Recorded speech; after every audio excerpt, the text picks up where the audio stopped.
नमस्ते बच्चों, कनेक्टेड में आपका स्वागत है। बच्चों, आज हम समानता यह पाठ पढ़ेंगे। आज की कक्षा में हम निम्नलिखित चीजें सीखेंगे। समानता, सार्वभौमिक मताधिकार, असमानताओं के प्रकार, मानवीय गरिमा। बच्चों, भारत एक लोकतंत्रीय देश है। आप सबने कक्षा 6ठी की पुस्तक में लोकतंत्रीय सरकार के मुख्य तत्वों के बारे में पढ़ा था, जैसे लोगों की भागीदारी, संघर्षों का शांतिपूर्ण समाधान, समानता और न्याय।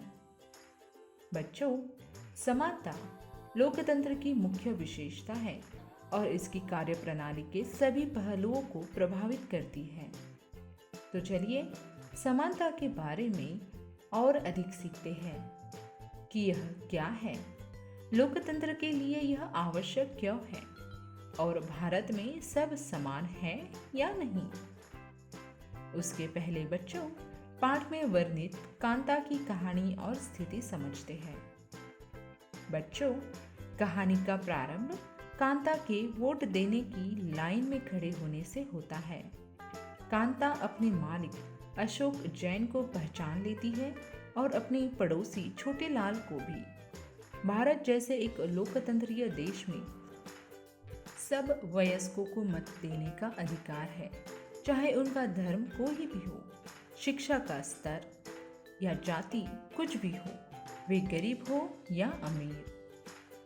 बच्चों, इसे ही सार्वभौमिक वयस्क मताधिकार कहा जाता है और यह सभी लोकतंत्रों का आवश्यक पहलू है। बच्चों, सार्वभौमिक वयस्क मताधिकार का विचार समानता के विचार पर आधारित है, क्योंकि यह सुनिश्चित करता है कि देश का हर वयस्क स्त्री पुरुष, चाहे उसका आर्थिक स्तर या जाति कुछ भी क्यों न हो, एक वोट का हकदार है। कांता वोट देने के लिए बहुत उत्सुक है और वह देखकर बहुत खुश है कि वह अन्य सब के बराबर है, क्योंकि उन सब के पास भी एक ही वोट है। परंतु जैसे जैसे दिन बीतता है, कांता के मन में समानता के वास्तविक अर्थ के बारे में शंका होने लगती है। बच्चों, आप बताओ कि वह क्या बात है जिसने कांता के मन में शंका पैदा कर दी।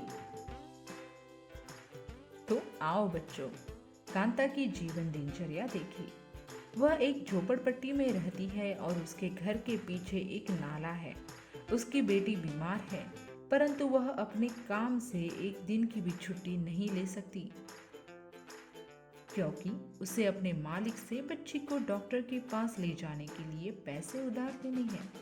घरेलू काम की नौकरी उसे थका देती है और अंततः उसके दिन की समाप्ति फिर लंबी लाइन में खड़ी होकर होती है।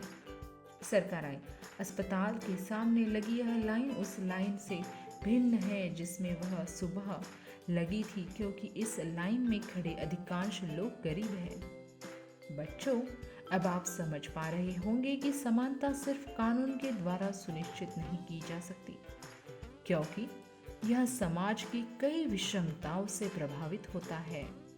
भारत में कुछ विषमताएं आर्थिक, धार्मिक और जातिगत आधार पर बनी हुई हैं। बच्चों, पाठ को आगे पढ़ते हुए अब हम कुछ अन्य प्रकार की असमानताएं समझते हैं। मेरे प्यारे बच्चों, कांता उन बहुत से लोगों में से एक है जो भारतीय लोकतंत्र में रहते हैं और जिन्हें मताधिकार भी प्राप्त है, लेकिन उनका दैनिक जीवन और कार्य करने की स्थितियां समानता से बहुत दूर है। निर्धन होने के अतिरिक्त भारत में लोगों को अन्य अनेक कारणों से भी असमानता का सामना करना पड़ता है। तो आइए अब हम कुछ वास्तविक अनुभवों पर आधारित कहानी पढ़कर भारत में व्याप्त असमानता को समझते हैं। बच्चों, भारत में सामान्यतः प्रचलित असमानताओं में से एक है जातिगत व्यवस्था। यदि आप में से कोई ग्रामीण भारत में रहते हैं तो अपनी जातिगत पहचान का अनुभव किया ही होगा। यदि आप भारत के शहरी क्षेत्र में रहते हैं तो शायद यह सोचेंगे कि लोग अब जात पात में विश्वास नहीं करते, परंतु जरा एक प्रमुख समाचार पत्र के वैवाहिक विज्ञापन के कॉलम को देखिए तो आप पाएंगे कि उच्च शिक्षा प्राप्त शहरी भारतीय के दिमाग में भी जाति कितनी महत्वपूर्ण है।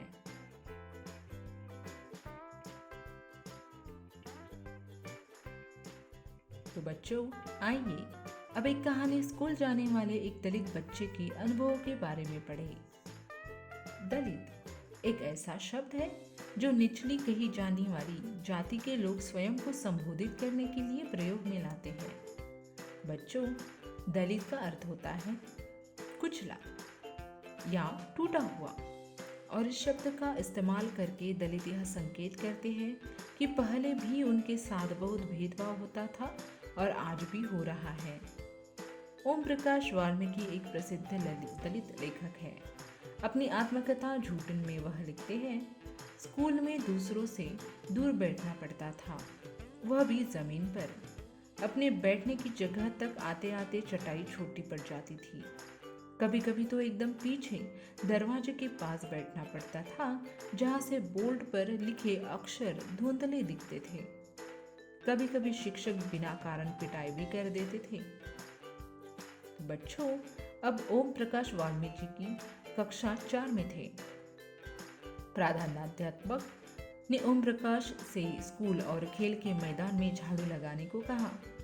वे लिखते हैं, लंबा चौड़ा मैदान मेरे वजूद से कई गुना बड़ा था, जिसे साफ करने से मेरी कमर दर्द करने लगी थी।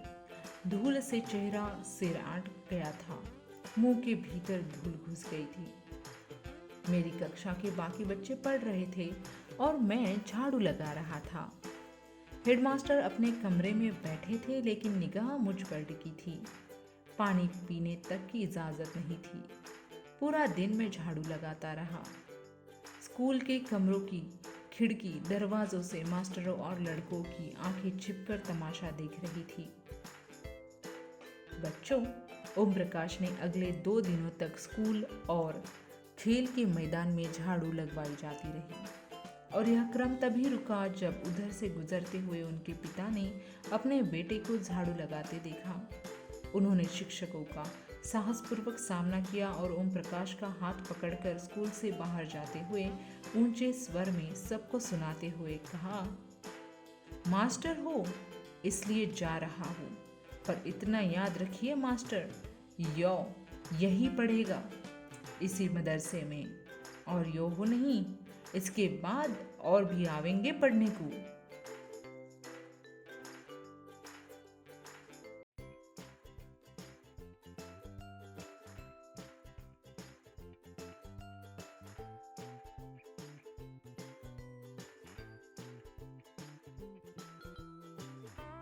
बच्चों, दूसरी कहानी एक ऐसी घटना पर आधारित है जो भारत में एक बड़े शहर में घटी है, और देश के अधिकांश भागों में ऐसा होना एक सामान्य बात है। यह कहानी श्री और श्रीमती अंसारी की है, जो शहर में किराए पर एक मकान लेना चाहते थे। वे पैसे वाले थे, इसलिए किराए की कोई समस्या नहीं थी। वे मकान ढूंढने की मदद लेने एक प्रॉपर्टी डीलर के पास गए। डीलर ने उन्हें बताया कि वह कई खाली मकानों के बारे में जानते हैं जो किराए पर मिल सकते हैं। वे पहला मकान देखने गए। अंसारी दंपत्ति को मकान बहुत अच्छा लगा और उन्होंने मकान लेने का निर्णय कर लिया। फिर जब मकान मालकिन ने उनके नाम सुने तो वे बहाने बनाने लगी कि वो मांसाहारी लोगों को मकान नहीं दे सकती, क्योंकि उस बिल्डिंग में कोई भी मांसाहारी व्यक्ति निवास नहीं करता। प्रॉपर्टी डीलर और अंसारी दंपत्ति दोनों ही यह सुनकर आश्चर्यचकित रह गए, क्योंकि पड़ोस से मछली पकाने की गंध आ रही थी। उनके सामने उन दूसरे और तीसरे मकानों में भी जो उन्हें पसंद आए थे, यही बहाना दोहराया गया। अंत में प्रॉपर्टी डीलर ने सुझाव दिया कि क्या वे अपना नाम बदलकर श्री और श्रीमती कुमार रखना चाहेंगे। अंसारी दंपत्ति ऐसा करने के इच्छुक नहीं थे, इसलिए उन्होंने कुछ और मकान देखने का निश्चय किया। अंत में लगभग 1 महीने ढूंढने के बाद उन्हें एक मकान मालकिन मिली जो उन्हें किराए पर मकान देने को तैयार थी।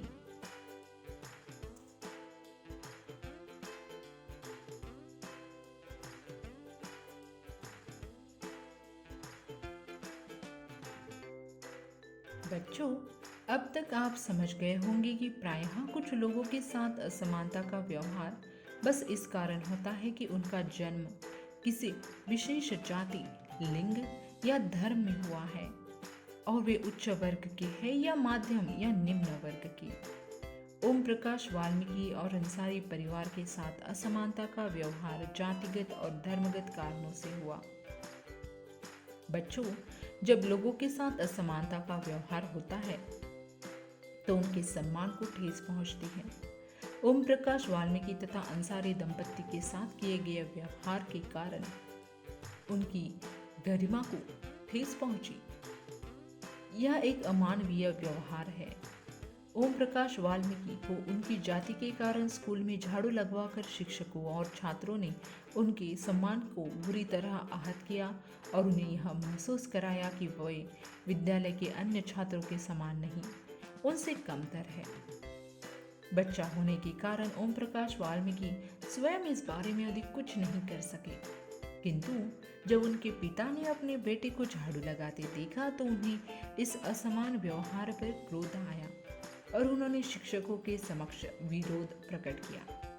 जब लोगों ने अंसारी दंपति को अपना मकान किराए पर देने से इनकार किया तब उनके सम्मान को भी चोट पहुंची। फिर जब प्रॉपर्टी डीलर ने उन्हें नाम बदलने का सुझाव दिया तब उनके आत्मसम्मान ने उन्हें ऐसा करने से रोक दिया और उन्होंने उस सुझाव को ठुकरा दिया। ओम प्रकाश और अंसारी दंपति के साथ ऐसा व्यवहार नहीं होना चाहिए था। वे उसी सम्मान और उसी गरिमा के हकदार थे जो अन्य किसी व्यक्ति को मिलती है।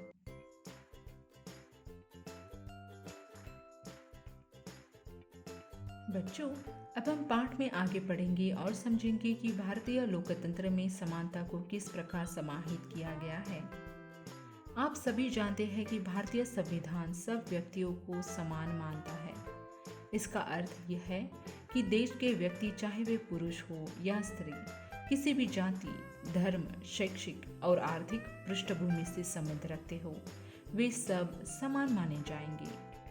लेकिन इसके बाद भी हम यह नहीं कह सकते कि असमानता खत्म हो गई है। यह खत्म नहीं हुई है, लेकिन फिर भी कम से कम भारतीय संविधान में सब व्यक्तियों को समानता के सिद्धांत को मान्य किया गया है। जहाँ पहले भेदभाव और दुर्व्यवहार से लोगों की रक्षा करने के लिए कोई कानून न था, अब अनेक कानून लोगों के सम्मान तथा उनके साथ समानता के व्यवहार को सुनिश्चित करने के लिए मौजूद है। बच्चों, समानता को स्थापित करने के लिए संविधान में जो प्रावधान हैं, उनमें से कुछ निम्नलिखित है। प्रथम, कानून की दृष्टि में हर व्यक्ति समान है। इसका तात्पर्य यह है कि हर व्यक्ति को देश के राष्ट्रपति से लेकर कांता जैसी घरेलू काम की नौकरी करने वाली महिला तक सभी को एक ही जैसे कानून का पालन करना है। दूसरा, किसी भी व्यक्ति के साथ उसके धर्म, जाति, वंश, जन्म स्थान और उसके स्त्री या पुरुष होने के आधार पर भेदभाव नहीं किया जा सकता। तीसरा, हर व्यक्ति सार्वजनिक स्थानों पर जा सकता है जिनमें खेल के मैदान, होटल, दुकानें और बाजार आदि सम्मिलित है। सब लोग सार्वजनिक कुआं, सड़कों और नहाने की घाटों का उपयोग कर सकते हैं।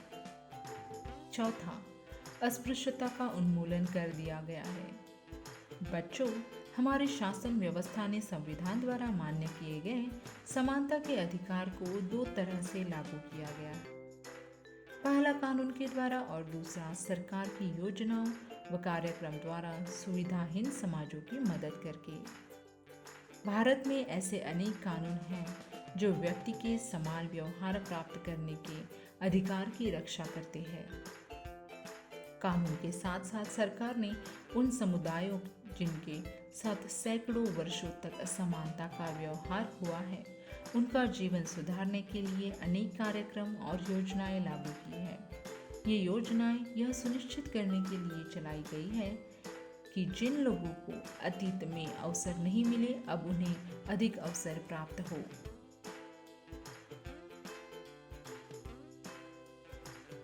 बच्चों, अब हम सरकार की कुछ योजनाओं के बारे में पढ़ेंगे। जिनके माध्यम से सरकार समानता के व्यवहार को बढ़ावा देती है और साथ ही आर्थिक रूप से कमजोर वर्ग को समान अवसर प्रदान करती है। इस दिशा में सरकार द्वारा उठाया गया एक कदम है मध्याह्न भोजन की व्यवस्था। इस कार्यक्रम के अंतर्गत सभी सरकारी प्राथमिक स्कूलों के बच्चों को दोपहर का भोजन स्कूल द्वारा दिया जाता है। बच्चों, यह योजना भारत के सर्वप्रथम तमिलनाडु राज्य में प्रारंभ की गई और 2001 में उच्चतम न्यायालय ने सभी राज्य सरकारों को इसे अपने स्कूलों में 6 माह के अंदर आरंभ करने के निर्देश दिए। इस कार्यक्रम के काफ़ी सकारात्मक प्रभाव हुए। उदाहरण के लिए दोपहर का भोजन मिलने के कारण गरीब बच्चों ने अधिक संख्या में स्कूल में प्रवेश लेना और नियमित रूप से स्कूल जाना शुरू कर दिया। शिक्षक बताते हैं कि पहले बच्चे खाना खाने घर जाते थे और फिर वापस स्कूल लौटते ही नहीं थे, परंतु अब जब से स्कूल में मध्याह्न भोजन मिलने लगा है, उनकी उपस्थिति में सुधार आया है। वे माताएं जिन्हें पहले अपना काम छोड़कर दोपहर को बच्चों को खाना खिलाने घर जाना पड़ता था, अब उन्हें ऐसा नहीं करना पड़ता। इस कार्यक्रम से जातिगत पूर्वाग्रहों को कम करने में भी सहायता मिली है, क्योंकि स्कूल में सभी जातियों के बच्चे साथ साझ भोजन करते हैं और कुछ स्थानों पर तो भोजन पकाने के लिए दलित महिलाओं को काम पर रखा गया है। मध्याह्न भोजन कार्यक्रम ने निर्धन विद्यार्थियों की भूख मिटाने में भी सहायता की है, जो प्रायः खाली पेट स्कूल आते हैं और इस कारण पढ़ाई पर ध्यान केंद्रित नहीं कर पाते। बच्चों, शासकीय कार्यक्रम अवसरों की समानता बढ़ाने में महत्वपूर्ण भूमिका निभा रहे हैं, किंतु अभी भी बहुत कुछ करने की आवश्यकता है।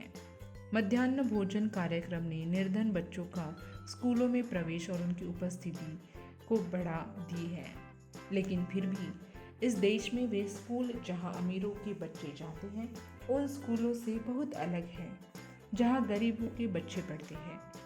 आज भी देश में कई स्कूल हैं जिनमें ओम प्रकाश वाल्मीकि जैसे दलित बच्चों के साथ भेदभाव और असमानता का व्यवहार किया जाता है। इन बच्चों को ऐसी असमान स्थितियों में ढकेला जाता है जहां उनके सम्मान की रक्षा नहीं हो पाती। ऐसा इसलिए है क्योंकि कानून बन जाने के बाद भी लोग उन्हें समान समझने में इनकार कर देते हैं।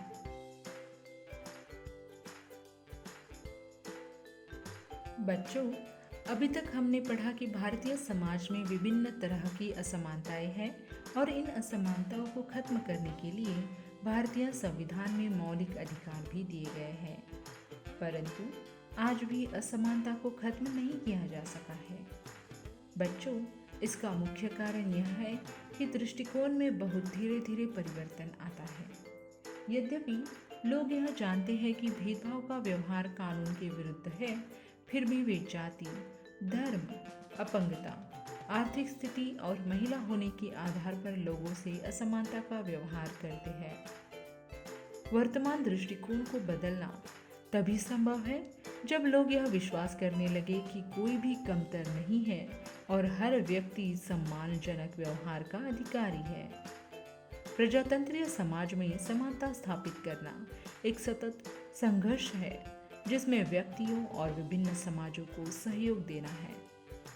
बच्चों, शायद आप सोच रहे होंगे कि क्या भारतीय लोकतंत्र ही ऐसा है जहां असमानता का अस्तित्व है और जहां समानता के लिए संघर्ष जारी है। सच तो यह है कि संसार के अधिकांश लोकतंत्रीय देशों में समानता के मुद्दे पर विशेष रूप से संघर्ष हो रहे हैं। उदाहरण के लिए संयुक्त राज्य अमेरिका में अफ्रीकी अमेरिकन लोग जिनके पूर्वज गुलाम थे और अफ्रीका से लाए गए थे, वे आज भी अपने जीवन को मुख्य रूप से असमान बताते हैं, जबकि 1950 के अंतिम दशक में अफ्रीकी अमेरिकनों को समान अधिकार दिलाने के लिए आंदोलन हुआ था। इससे पहले अफ्रीकी अमेरिकनों के साथ संयुक्त राज्य में बहुत असमानता का व्यवहार होता है और कानून भी उन्हें समान नहीं मानता था। उदाहरण के लिए बस से यात्रा करते समय उन्हें बस में पीछे बैठना पड़ता था, या जब भी कोई गोरा आदमी बैठना चाहे उन्हें अपनी सीट से उठ जाना पड़ता था।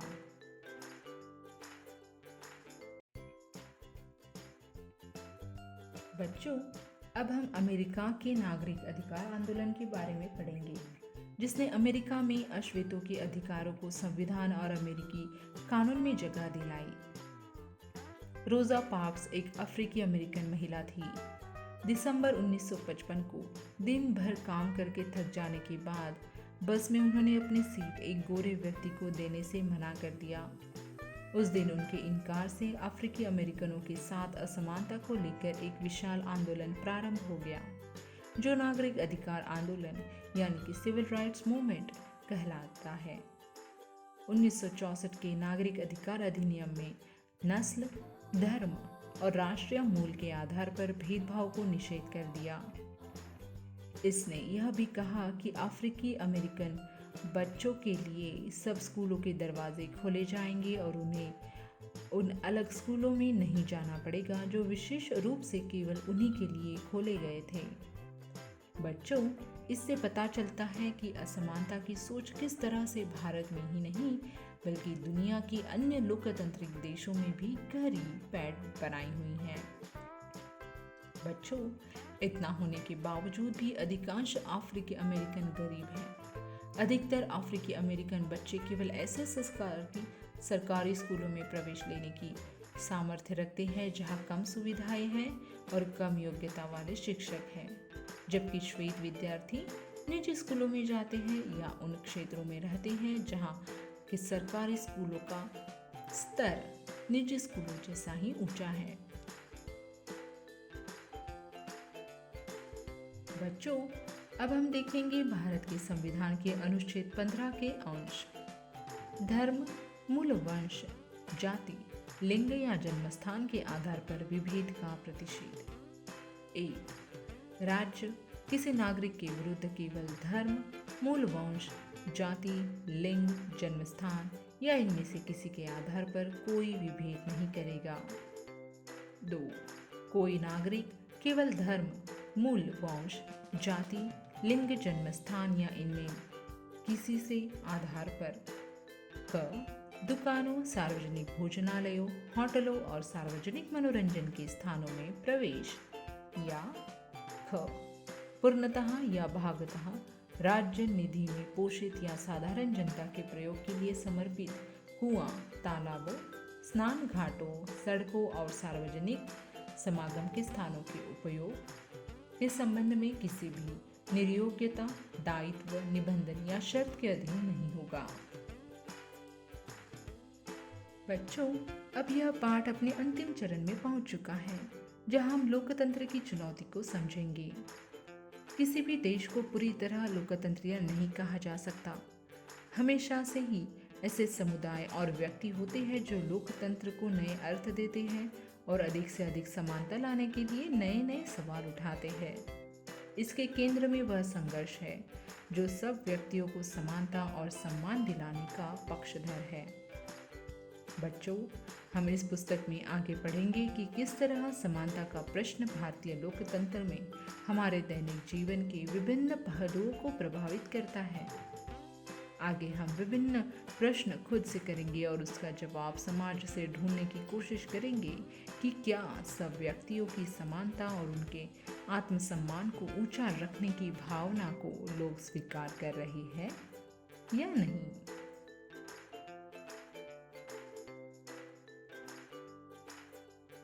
बच्चों, अब बारी आती है यह पता लगाने की कि आपने इस पाठ में क्या क्या सीखा। तो तैयार हो जाओ प्रश्नों के जवाब देने के लिए। 1. लोकतंत्र की क्या मुख्य विशेषता है? 2. दलित शब्द का क्या अर्थ है? 3. रोजा पार्क्स कौन थी? 4. 1964 के नागरिक अधिकार अधिनियम ने निषेध कर दिया था। 5. किस दिन और किसके इनकार से अफ्रीकी अमेरिकनों के साथ असमानता को लेकर एक विशाल आंदोलन प्रारंभ हो गया और वह क्या कहलाया गया?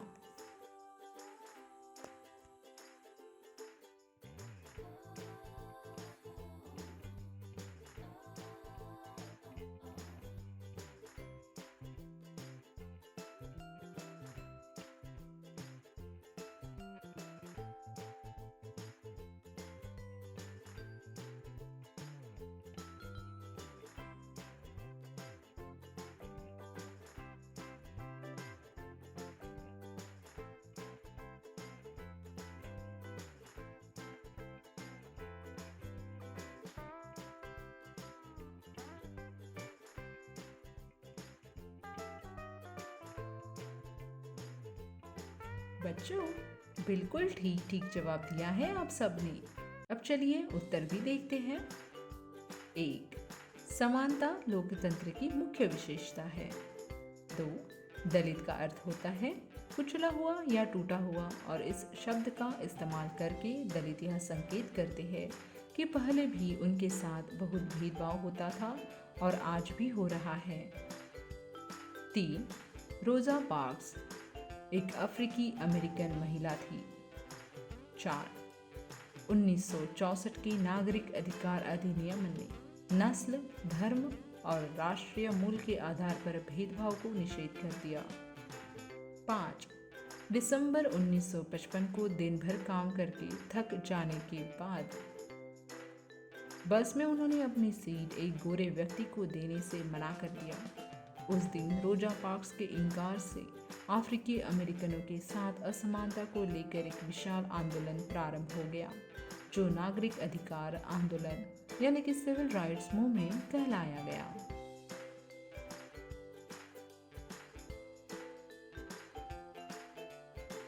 तो बच्चों, यह था आज का पाठ। आशा करती हूँ कि आप सबको खूब आनंद आया होगा। आज की कक्षा यही समाप्त हुई। अगली कक्षा में मिलते हैं एक नए पाठ के साथ। धन्यवाद।